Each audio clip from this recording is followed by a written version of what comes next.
Hi, everyone, and welcome back to Case Uncovered, where we uncover the untold stories behind some of the most compelling true crime cases. I'm Jen Rivera, and I'm looking forward to bringing you new bi-weekly episodes moving forward. Now on to today's case. We're diving into the heartbreaking and perplexing case of Jason Landry, a young man with his whole life ahead of him, who vanished 3 years ago on a lonely Texas road. It's a story of grief, hope, and an unrelenting search for answers.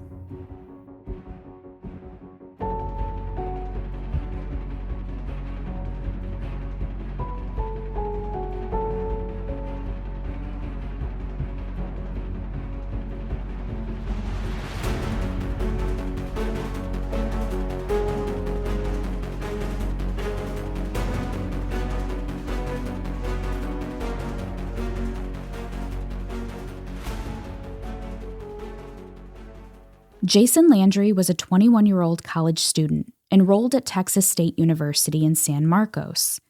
Described by friends and family as warm, outgoing, and full of potential, he was studying to further his education and pursue his dreams.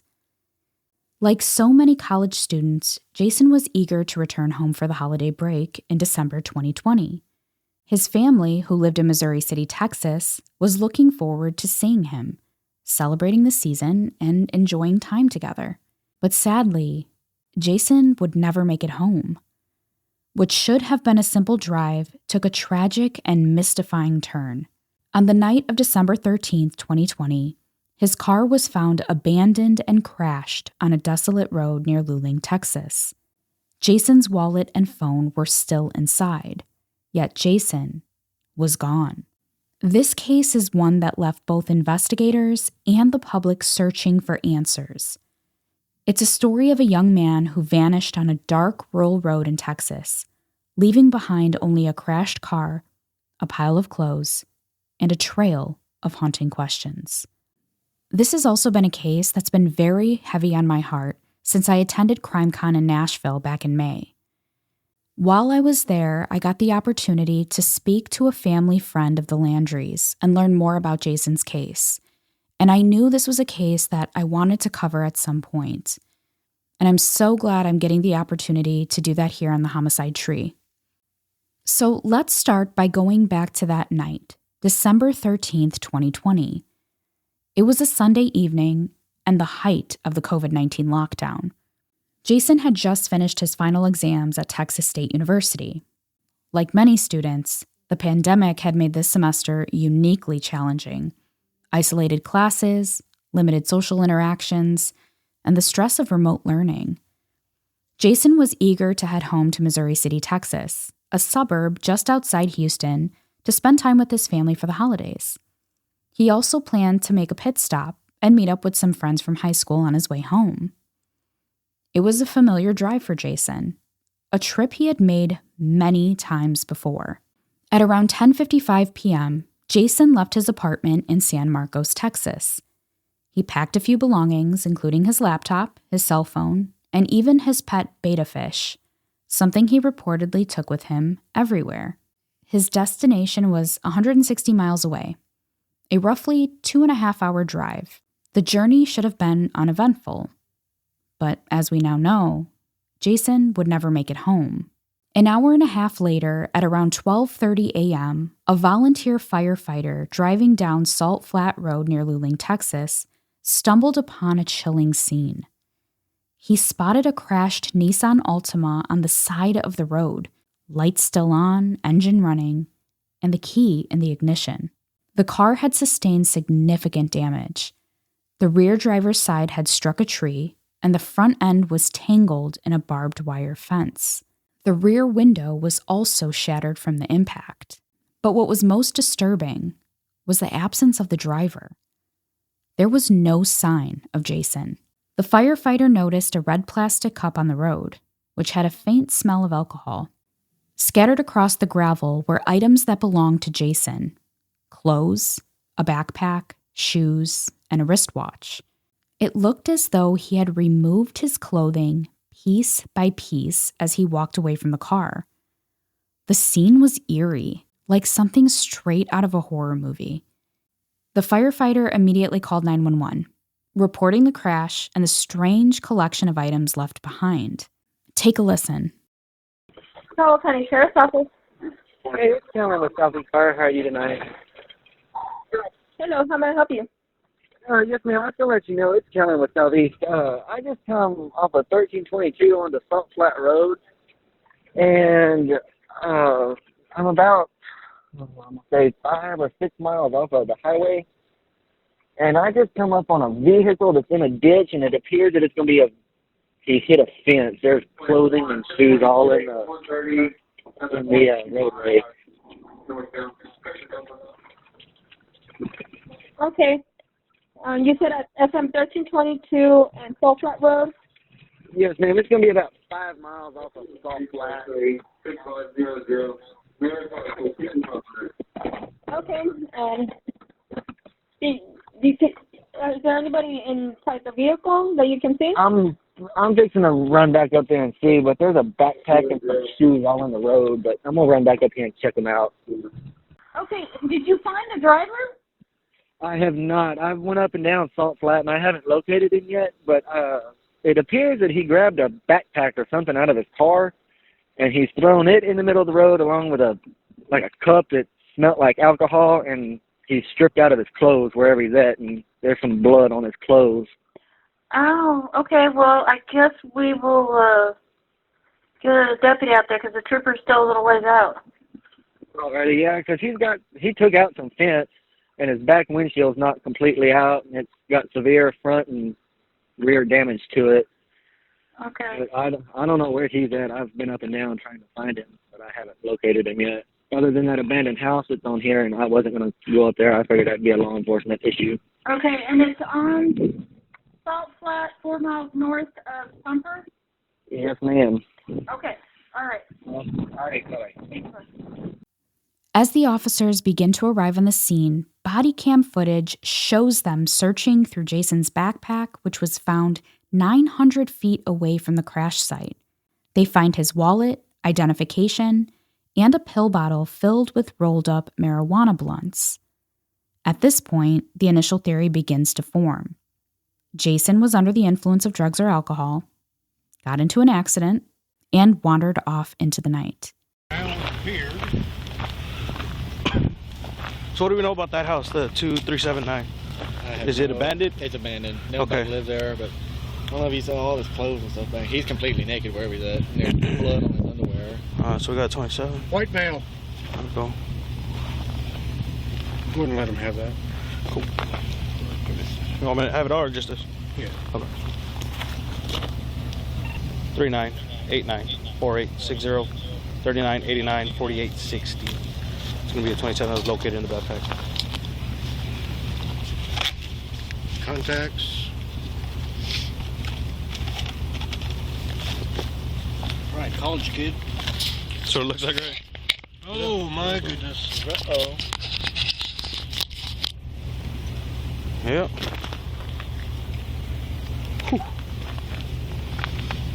That's why I didn't want to leave his back. Dad, or he's a delivery boy. CBS. Man, it looked like a boy was a lifeguard. He's got a red whistle on his rearview mirror. It's a wonder he didn't get killed. Because he creamed a tree. Where's the cart? Behind us? It's back there. Okay. Around his den. I'm not collecting up the clothes, but I'm taking this. Okay. And I'm gonna go through the rest of it. I'm thinking if he's from Missouri City, he's still on foot. You want me to go back and hit Pumper and jump 86? I came off of Spruce. I wanted to come from Luling north. I didn't see nobody, but I never hit the side roads. I came from 1322. So we met in the middle. Yeah. But here's where things get troubling. Instead of securing the scene and conducting a search for Jason, his car was towed, and the investigation completely stalled. No one searched the immediate area for Jason that night, and his belongings, including his cell phone, were left behind. The initial response by law enforcement has been heavily criticized, especially by Jason's family, and rightfully so. Jason's father, Kent Landry, a former defense attorney, drove to Luling as soon as he received the call about the crash. When he arrived at the scene, He was shocked to find it completely abandoned, no police, no search efforts, and many of Jason's belongings still scattered across the road. On highway, what is this, whatever they call this, Salt Flat Road or whatever, on the washboard. And these are Jason's clothes lying in the road. It's hard to see. Those are 2 pairs of socks, shorts. It's underwear. I'm about, I don't know, 20 feet ahead. You couldn't really see him. This is his flip-flops. This is his t-shirt. You can see where at least this is where they went. I don't know, these are the track marks, and you can go down here and you can see where the car went off. You can see the wheels and hit down here by this tree and fence. And Jason walked this way towards Luling or whoever. God, please be with him. This is where I found Jason's stuff. Right there, right where those rocks in the road are, about 30 feet. This is his toiletry bag for when he came home with his toothpaste and shaving cream, and that's his drink cup. And the car ran off the road right around this curve. You can see that where you go in, that's an oil field thing, and then right around that curve, about 50 feet past that, you can see where it ran off the road. So this is, I don't think 200, I don't think it's maybe a football field, maybe a little bit more, where I found his clothes lying in the road. Oh, God be with him. Kent couldn't understand why there wasn't an immediate search for his son, especially given the cold temperatures that night, which had dropped to around 30 degrees. Why didn't the officers initiate a search in those critical first hours? Was Jason simply written off as a college student who had wandered off after drinking or using drugs? It seemed that way. And the frustrating thing for anybody who knows about Jason's case is, unfortunately, I think law enforcement has done that from the very beginning, from the very first highway patrolman. And you've all watched the body cam footage where he says, to another law enforcement officer, I think this was a drunk college student who wrecked his car. And for whatever reason, he had the opinion that drunk college kid wrecked his car, called a buddy, and is probably sitting at home. Well, they had already sent law enforcement officers to check, is Jason sitting at his apartment, or anyone that we know of, within relatively hours of his car being found. So when did Highway Patrol ever say, well, it wasn't a drunk college kid who just wrecked his car and got a ride home with his buddy? And the frustrating thing is they found his clothes, right then. I found his clothes, but they saw his clothes laying there in the middle of the road. They didn't even bother to pick it up. They didn't even bother to move it. But they saw his clothes there. And so if you literally think there is some college student naked in 30-degree weather with 20-degree knot winds, shouldn't you at least search for him? Shouldn't you get out of your car? But he just rode along his car, shining his light on the road. And that lackadaisical, indifferent attitude towards the suffering of people, for there's someone out there that needs to be found and helped, even if they are incapacitated, even if they're stoned or drunk or whatever. Part of law enforcement's job is to help those who can't help themselves. And that's the part that is frustrating. From the very beginning, that law enforcement has treated this case with indifference, arrogance, frankly, maliciousness towards Jason and who he is. And that hurts. That is beyond frustrating. To piece together what happened, investigators turned to Jason's digital footprint. They used data from his phone, including the Waze navigation app and Snapchat, to track his movements up until the moment he vanished. Jason left his apartment at 10:55 p.m., heading south on Highway 80. By 11:05 p.m., he passed under the I-35 overpass in San Marcos.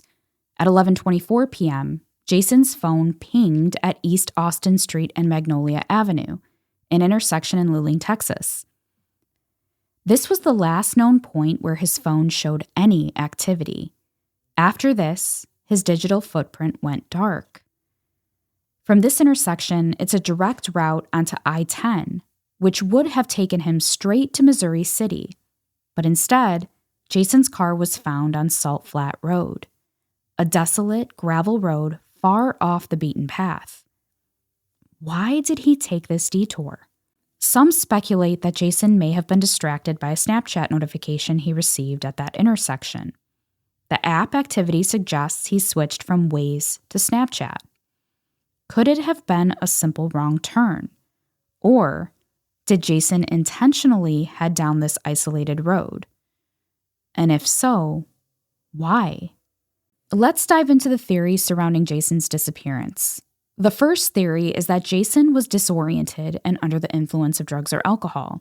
Jason's backpack did contain cannabis, and it's been suggested that he might have been using psychedelics as part of a search for spiritual enlightenment.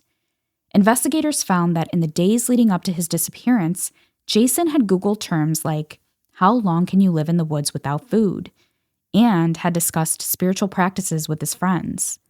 Others also suggest that he was seeking some kind of transformative experience that night. The second theory involves hypothermia.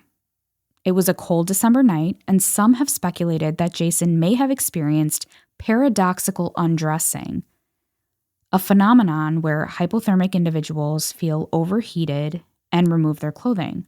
But here's where the timeline gets murky. Hypothermia typically takes hours of exposure to set in, and Jason had only been missing for about an hour when his car was found. Could he really have reached that level of disorientation so quickly? Not likely, in my opinion. A third theory, put forth by retired FBI agent Abel Pena, is that foul play was involved. Pena points to the odd placement of Jason's clothes on the road, suggesting they may have been staged.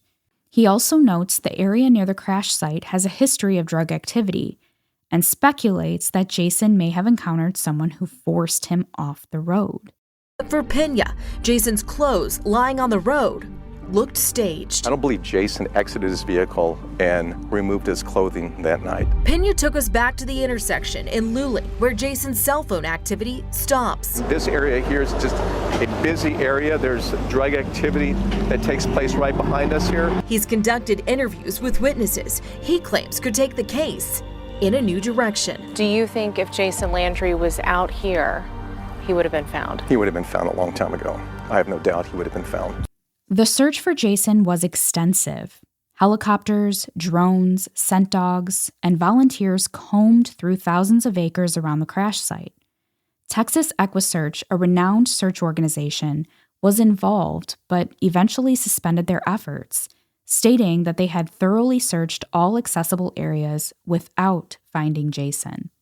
Despite these efforts, not a single trace of Jason has been found. Investigators even considered the possibility that wild animals, such as feral hogs, could have disturbed his remains. The area is known for its wildlife, and scavengers can quickly disarticulate and scatter a body.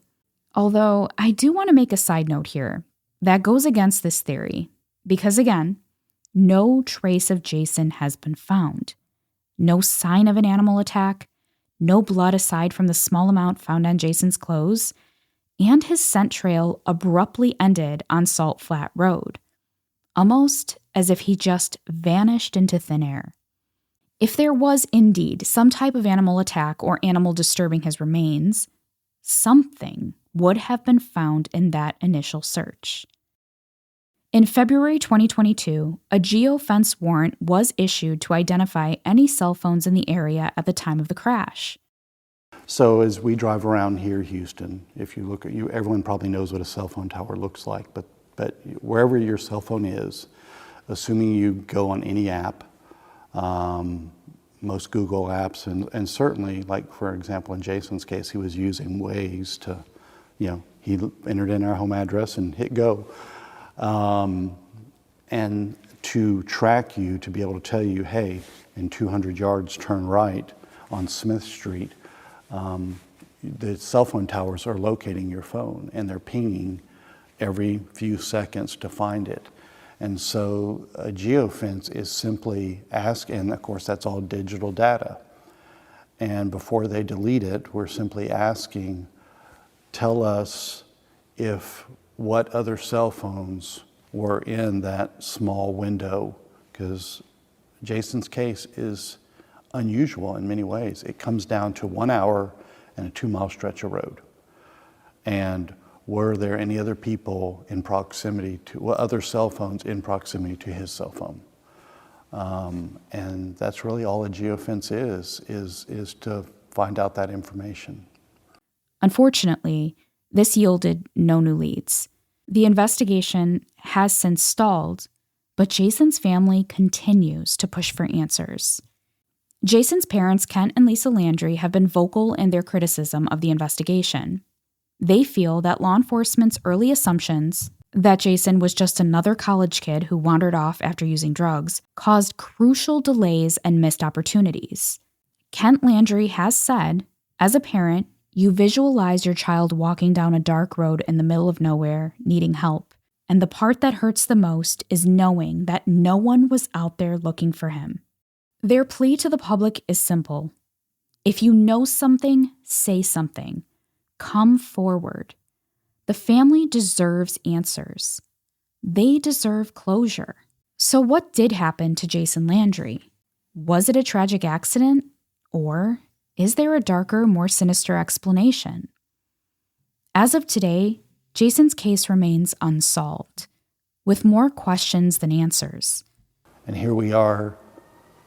Do we have any more answers as to what happened in that 1 hour, early in the morning, late at night, between December 13th and 14th?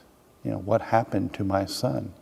There's not a scenario that I can think of reasonably that we haven't thought about or talked about. We've been preparing our hearts for the worst for a long, long time. But to not have those answers after so long, and each day just goes on and on and on, and each holiday gets harder and harder to celebrate without those answers. If you have any information about Jason Landry's disappearance, please contact the Texas Attorney General's office at 512-936-0742 or their anonymous tip line at 726-777-1359. Any tip, no matter how small, could make a difference.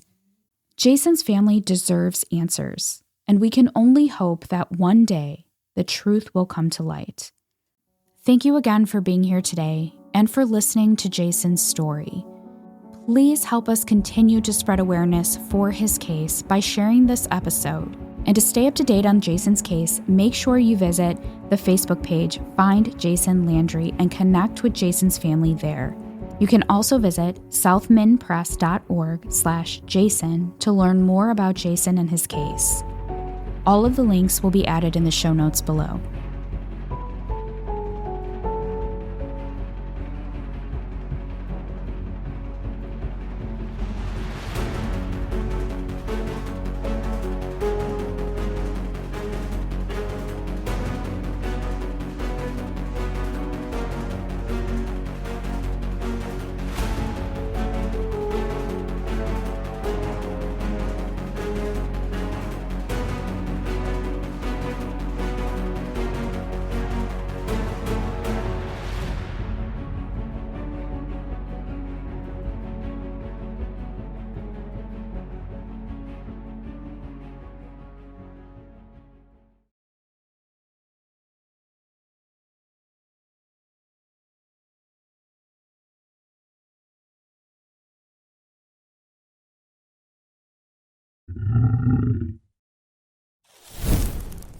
Fire Eyes Media.